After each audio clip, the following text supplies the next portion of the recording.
This is Democracy Now!, democracynow.org. I'm Amy Goodman as we turn to a remarkable scene that unfolded last night just north of New York City in Nyack, New York, in Rockland County.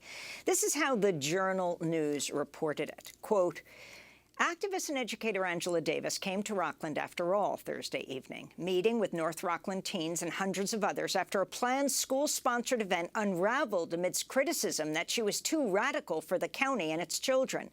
The event finally took place at Pilgrim Baptist Church with 500 people crowded in. There was no prior publicity, a strategic move, organizers said, after the North Rockland School District and then quietly St. Thomas Aquinas College in Sparkill pulled out of hosting the civil rights activists because of protests.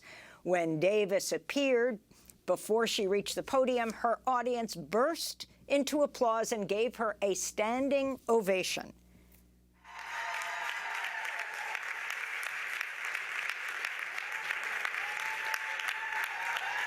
Angela Davis was introduced by North Rockland High School senior Anaya Willis with a student group Voice that invited Angela Davis to speak.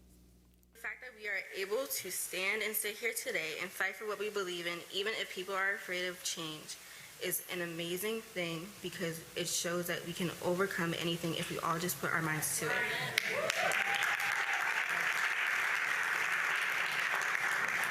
Quoting the powerful Angela Davis herself, I'm no longer accepting things I cannot change. I'm changing things I cannot accept.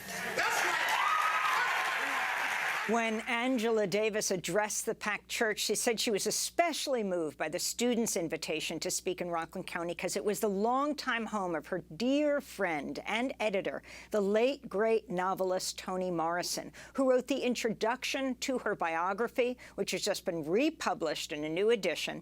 Davis talked about her history of activism and her hope for the future.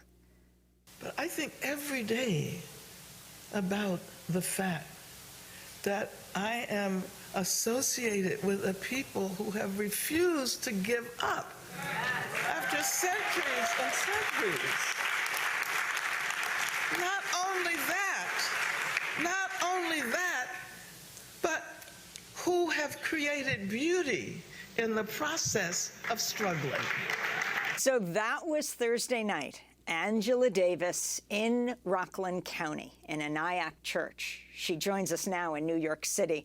The world-renowned abolitionist, author, activist, and distinguished professor emerita at the University of California, Santa Cruz. Her many books include Abolition, Feminism Now, and a new updated edition of her 1974 memoir, Angela Davis, an autobiography, now published by Haymarket Books, which is the focus of her event tonight at the Brooklyn Academy of Music at BAM in Brooklyn.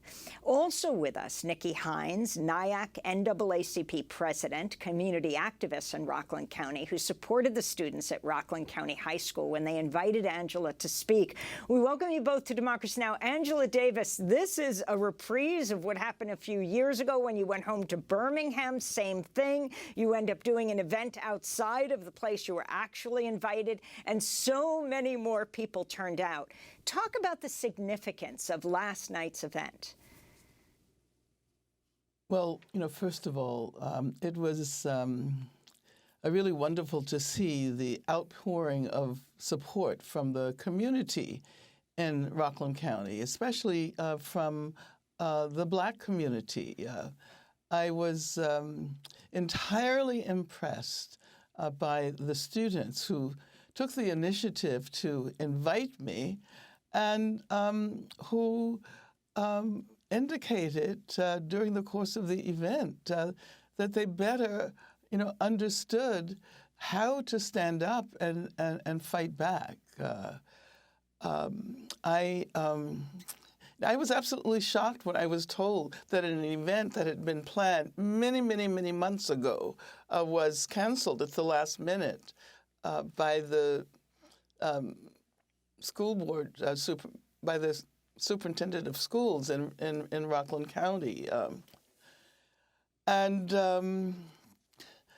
Well, I can say that, after all of these years, after, more than a half century of doing this work, I continue to be, absolutely stunned by the ways in which people not only misrepresent me, and I'm not so much concerned about that. I'm concerned about the misrepresentation of movements against racism, against gender inequality, for freedom. And the students were absolutely beautiful last night. I feel really inspired to continue this work as a result of my encounter with them. Nikki Hines, you were pivotal working with the students in ensuring that Angela Davis' voice could be heard. Now, let's talk about the significance of this area. You're the president of the Nyack chapter of the NAACP. We're talking about upstate New York, and Hudson NAACP was involved, the various chapters of the NAACP. This is an area of New York that has determined the balance of the U.S. Congress, right? 4 seats were flipped from Democrat to Republican. Can you talk about where this opposition came from? A group of high school students invite Angela Davis to speak. It becomes a school board issue. The board backs the superintendent. They put it off-site. That's canceled. Then you have another event at St. Thomas Aquinas College planned for last night. That's canceled. And finally, an African-American church opens its doors, and more people turn out than probably would have ever turned out. And this was without any publicity. Yeah, so what was the opposition? So the opposition, first and foremost, good morning, Amy, and good morning, Dr. Davis. The opposition was all negative and misinformation of, white folks who don't get it, white folks who don't want to get it. And so it's all misinformation of who Dr. Davis is, and not wanting the students to have their voice in Rockland County. And the fact that these students persisted, these young people at the high school would not give up in ensuring that there would be a platform for Angela Davis. Talk about last night's event. Is it true that you had to tell the police this was happening at the last minute because of the kind of backlash you were getting? And as soon as that happened, then the backlash against last night's event began. But it was so soon before the event, but, it couldn't be stopped. Yeah, so, when we were going to do it at St. Thomas Aquinas College, and, at the last minute, really the last minute and the last hour, St. Thomas Aquinas College canceled on us at 8:50 on Tuesday evening. And so, scrambled around and had to find a place to have the event. And thank goodness for, Pastor Washington and Pilgrim Baptist Church and opening its doors. And we did tell the police at the last minute what we were doing and why we were doing it. And still we couldn't be stopped. So, I am so thankful that watching the students last night, I'm so thankful that we were able to push through for them and give them their voice and have them see their vision come to fruition. They needed to know that the community had their back, and we were going to push forward to do anything to make it work. So, Angela Davis, if you can talk about your message last night, and you have been speaking for so many decades, you've been an activist for so many years.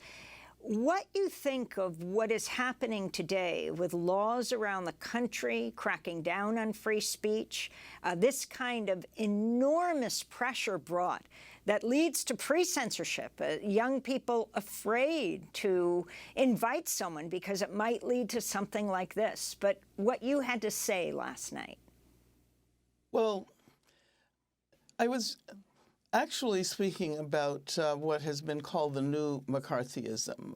I didn't actually use those words last night, but I talked about the importance of coming together and creating the kinds of communities that can bolster our efforts to move forward. I spoke about the fact that we've actually made a lot of progress in this country. I don't want to create the impression that we've brought an end to racism and misogyny and homophobia, et cetera. But I talked about the importance of recognizing that through struggle, through organized struggle, through the efforts of people who come together and join hands and join their voices together, we've made changes in this country. And there are those who do not want to accept the fact that we're moving in a productive, progressive direction. I spoke about the fact that the very last person who occupied the office of the presidency attempted to convey the impression that we should return to the past, and that the actions of the students and the community in that particular instance was a powerful demonstration of the capacity to continue to move forward in a progressive direction. I spoke about the fact that it was very important that this movement was being led by students. Young people are the closest to the future. Young people are the ones who have the greatest stake on imagining and creating a more democratic future, a future characterized by justice and equality and freedom.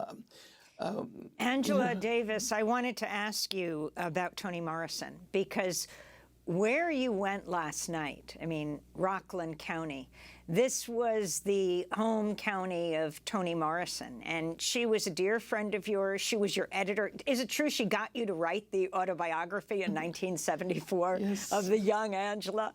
And what it means, you were asked if her literature, she won the Nobel Literature Prize. She won a Pulitzer Prize. Is she required reading in Rockland? Well, apparently, probably the most renowned resident of Rockland County is not required. Her works are not required. I pointed out that I actually had a relationship with Rockland County because of the fact that I visited Toni Morrison many, many times in 3 different residencies in Rockland County, and I had learned a bit about the problems in that county. But I think that now the students are convinced that they can bring about change, and I wouldn't be surprised if they were not at the forefront of an effort to guarantee that the students who attend public schools in that county read the works of Toni Morrison. Well, we're going to do part 2 of our conversation, and we're going to post online at democracynow.org. And also at democracynow.org, we're going to link to this whole remarkable history-making event that took place last night, Thursday night, in Rockland County. Angela Davis could not be silenced.